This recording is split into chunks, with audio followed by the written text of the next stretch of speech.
Hey everybody, welcome back. Before we get started, I wanted to share a quick joke with you guys. Why are cats bad storytellers? Because they only have one tail. Yeah, terrible. Quick update. We have the wiring harness out, and we have the center console removal procedure and rear seat removal procedures, and I kind of give a quick visual of where the wiring harnesses go. But in general, I think we're coming up to a point where we're getting into some more of the kind of details that nobody's really delved into before on a project like this for the Jaguar XJS. So I'm going to try to be a little bit more structured in the videos and a little bit more details on how we're going to integrate in the MS3 and all these aftermarket electronics. So I think it's going to be exciting to show and help you guys if anybody wants to do this kind of work. So the things we're doing to integrate the MS3 with the V12 is the same kind of process you would use to integrate the MS3 with the V8, but you might have to change your tax signal a little bit so that it's registered correctly, or you'd have to adjust your tack to work with one of the other things, like things like that. But this is for the V12 and the integration of the MS3 system. So here is us getting to the point where we're actually starting to move beyond just repair this, rebuild that, and do some serious modifications with this project. Okay, so we are in the process of removing the ECU. So we are going to swap over to an MS3 for this particular vehicle. And in the Jaguar XJS, that means we're going to have to remove the factory ECU, which lives in the trunk of the vehicle. It lives on the passenger side, right side, however you want to look at it. And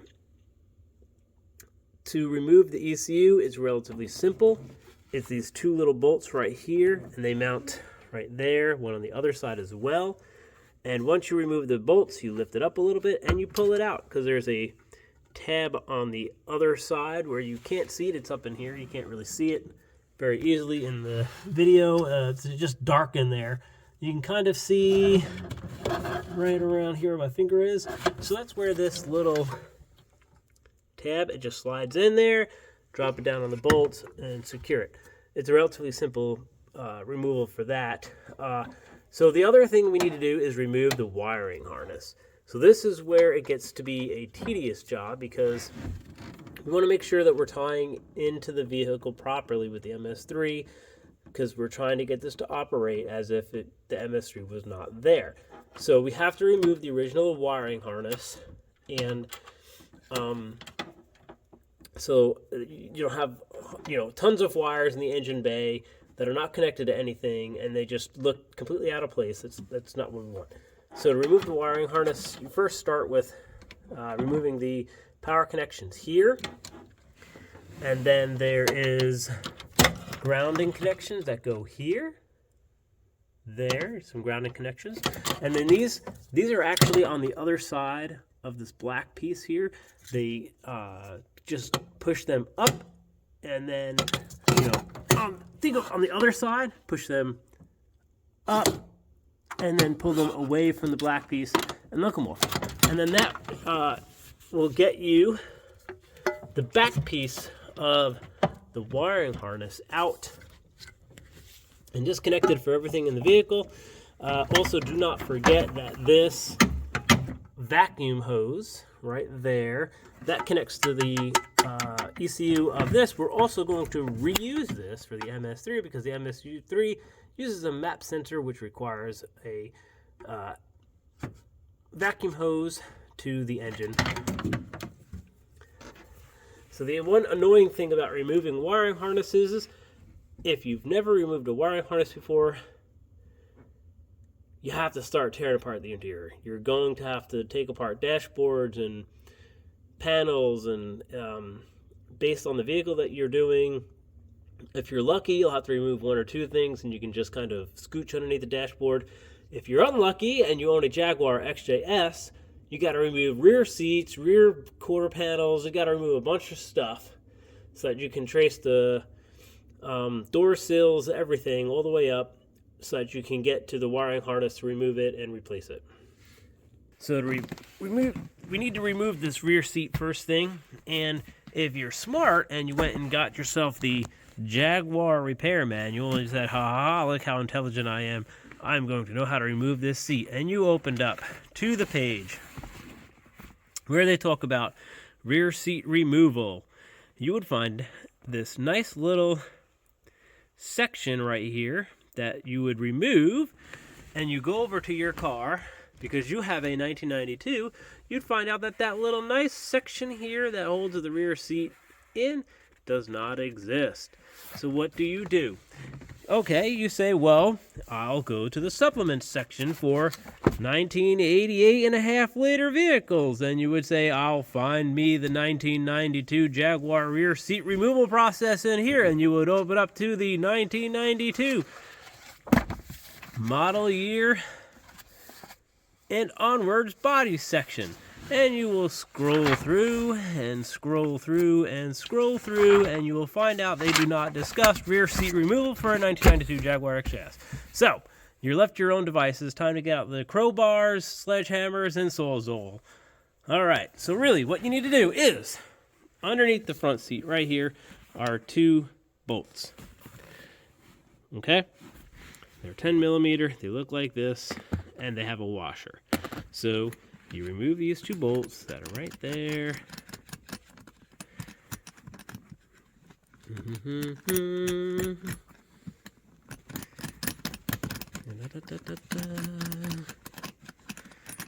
Comes out, goes down, reach into the vehicle, and just reach your hand back in here and give this a nice tug. Takes a little bit of work. Give it a nice little tug and it pops out. Okay?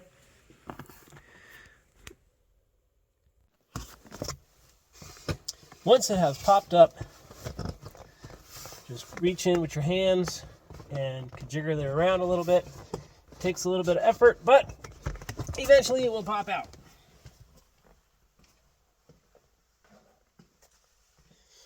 Once that pops out, there's a bolt right here, a Phillips head right here. Undo that. Okay. Oh, come on. There it is. Okay, then just push this down, and this back piece comes off. So, in the process of removing the center console, and wanted to capture some of the details for you guys.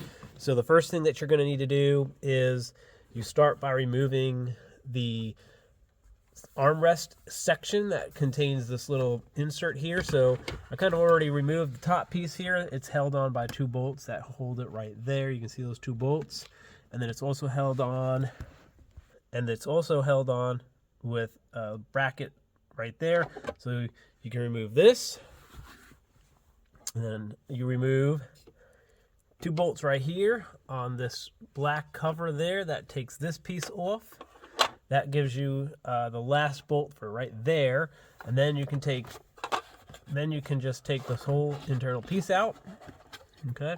Make sure you capture all your bolts. Then in here is 4 bolts that hold it to the frame. 1, 2, 3, and another one there. So you take those guys out.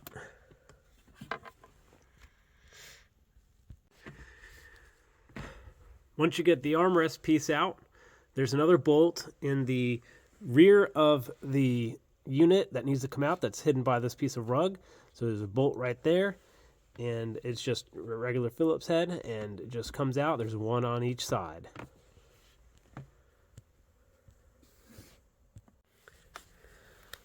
Okay, for American vehicles, it's time to come over to the driver's side, and you got to remove this crash protection piece right here. It's held on by this bolt right here, this little plastic piece right here. These are just quarter turn. You turn it 1/4, and the thing just comes out like that. And then the rest is just held on by clips and a small screw piece underneath here, so I've already removed a lot of this stuff. So this just comes down like this, just comes right on down, and you can see just rest of the way down here. Come on, there it is. So I've already removed the centerpiece. This is really gross, yeah. So I gotta clean it before I put it back. But this is you also held on, so don't forget to remove that before you actually just pull it all the way out. The next piece to remove are these forward panels here that are on the front of the center console. They're real simple to remove. There's just 2 screws that hold this vent cover on. Once you remove those screws out, that pops right out like that, and then you just push the unit forward, and it just comes right out.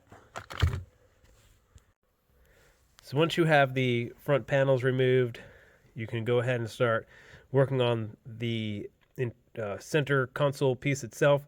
So there's a little T-handle that goes right here. They just separate by unscrewing from each other.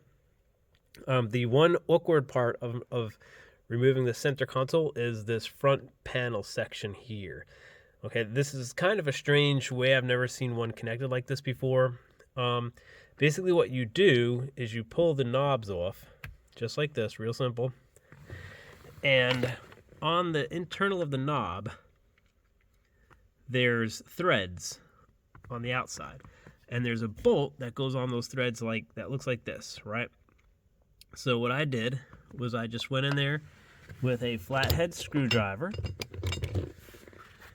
and stuck it in one of those little things, and I just unscrewed it. Just like that. And they come out. And then once those are out, the panel itself just pulls right out. But that little piece right there, it's got a wire on the back, so it's wanting to fight me. There it is. But these are what's actually holding on that panel. And you can see here, the screw holds on this back piece there, and those are the threads that those go onto. So once you got that out, you have 2 more screws you got to remove for the center console itself. There's one there, and the other one is there. All right, we now need to remove the switches from the console. I found these front ones easiest to remove by taking off the ashtrays here. So the ashtray, just slide this piece out here. There's 2 little bolts that hold it in there, and then this whole thing comes out, and then that gives you access to push up from the inside of here, and you don't have to use a pry on the outside of this and risk damaging your center console veneer stuff that's probably already damaged anyways, like every other Jaguar that's out there. These ones here, the back 2 for the window, I just came underneath from here and disconnected it. There's 6 tabs on it that hold it in, so just take your time, be careful. You can pop 2 out at a time, and it'll just come out.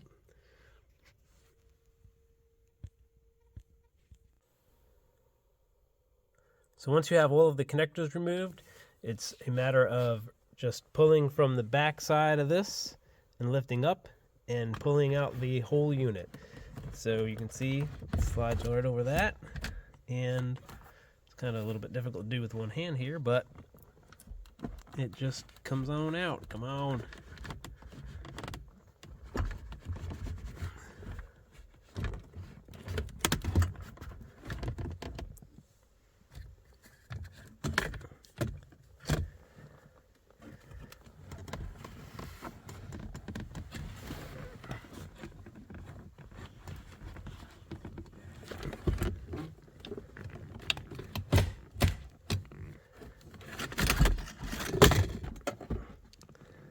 And it's out. So to continue to remove the wiring harness, I ended up taking out the rest of the interior after removing the center console and the passenger seats. You got to remove all this flashing here. All the panels here and the panels here. They're pretty simple. Once you take out the seats, it's pretty understandable how it comes apart. It's just held in there by screws. If there's details that somebody needs, you can comment down below and I'll try to capture them. But So the wiring harness comes out of this hole here in the back, right? It comes down here along the bottom, and then it comes over here. It follows this wiring harness, and then it actually comes across for the ECU here, comes across and into the front of the vehicle, comes up the side, and then there's a hole right there. So that goes into the wheel well, and on the wheel well there's a plastic panel here. You remove this wheel on the inside the wheel well, and then it goes up from there and continues up into this hole here where you can see this light, and then it comes out into the engine bay. And then so this here is the wiring harness for the fuel injection wiring harness, and that just connects to the wiring harness. That just connects to the fuel injectors and such in here. There's really nothing exciting. So that's how you remove that wiring harness. And I found it easiest to remove the seat. And once you remove the seat, you got to remove the rug and everything else to get to it, right? So it's all hidden under here, and this rug goes over here, right? So remove all that, remove the seat, remove all the rugs, so you can get your wiring harness. It goes underneath all this. So yeah, I buggered this up a little bit, but that's okay. This stuff is just really, it's just old and gross. I mean, if you fart on it, it breaks.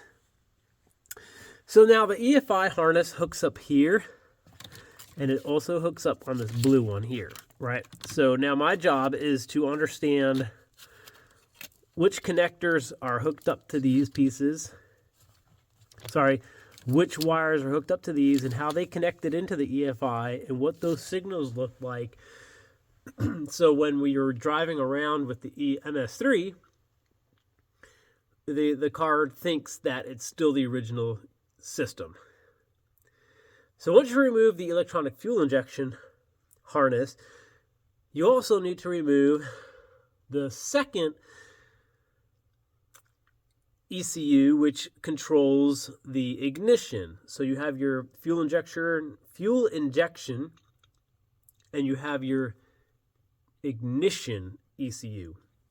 And so once you remove the fuel injection wiring harness, you need to remove the ignition wiring harness. Now the ignition ECU lives behind this panel here on the passenger side, and now I've already removed it, but there's a panel here. You need to remove this panel, and then the panel that holds the ECU, and it lives right in this little hole right here, okay? And so the other thing I did is I removed the heater blower, the blower fan assembly, so that you can remove this here, because the wiring harness for the ignition ECU goes up, over, and up this little hole, and then it comes out of that little hole and into the engine bay through this hole, right? So then it comes up here and it connects to everything in here, and it ties into the rest of the harness with this connector, this black connector here, right? So again, just like on the fuel injection wiring harness, I need to, my job is now to figure out what all these pins are, how they integrate into the rest of the vehicle. I know there's a tach signal that goes in here, there's power from here, there's a couple of other signals, and to get the MS3 to operate correctly, we need to understand what those signals are and how they connect into the rest of the harness.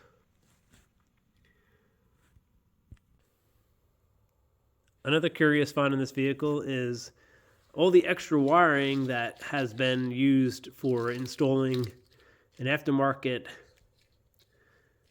alarm system that they removed right before I purchased it, but they only removed the alarm head unit. They never removed any of the wiring or any of the sensors or anything. So I'm slowly removing that as we go through this process. Okay.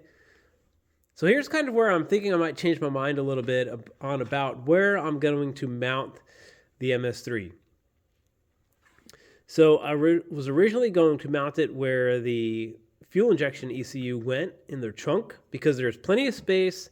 There's a power back there. There's a vacuum hose that goes back there. Everything you need to run the MS3 is back there. But also, at the same time, everything you need to run the MS3 is also where the ignition ECU exists. And if you notice, the MS3 is actually the same height as the mounting bracket and ECU for that. And it's also, it itself is thinner. So it will, and it's no longer than the actual mounting system. So it should theoretically fit where this goes, right? So what we would do is we would make a little mounting plate here that would have some additional screws that holds the MS3, but we'll see how that fits. It really depends on how well it fits within the area. I think it's going to work well. That avoids us having to wire all the way from the trunk into the engine bay, and it goes right from the footwell into the engine bay. More of a traditional style ECU connection. Well, that's it for today, everybody. So hopefully we can make some good progress in the next couple of weeks and resurrect this Jaguar, and we didn't just waste all of our time. And I'll see you guys in another couple weeks.